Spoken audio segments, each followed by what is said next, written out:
नमस्कार मित्रांनो, केळीचं रान या यूट्यूब चॅनलमध्ये आपलं मनापासून स्वागत करतो. बघू शकता सर्जा राजाच्या जोडी बैलगाडीमध्ये आपण ठिबक चालवलेलं आहे तिकडं, आणि हे ठिबक शर्तीसाठी सरळ करायचं आहे मित्रांनो. तरी तुमच्यासाठी हा व्हिडिओ आहे.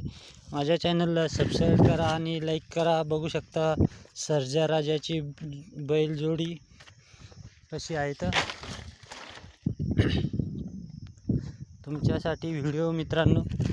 बघू शकता तुम्ही सर्जा राजा बैलजोडी तिकडे चालवली आहे, त्यामध्ये ठिबक टाकलेलं आहे मित्रांनो. आणि हा व्हिडिओ फक्त तुमच्यासाठी आहे. त्यासाठी चॅनलला सबस्क्राईब करा आणि लाईक करा, जेणेकरून मी टाकलेले सर्व व्हिडिओ हे शेती संबंधित असेल किंवा इतर काही कार्यक्रमासंदर्भित असेल तर ते व्हिडिओ तुमच्यापर्यंत येतील मित्रांनो. बघा.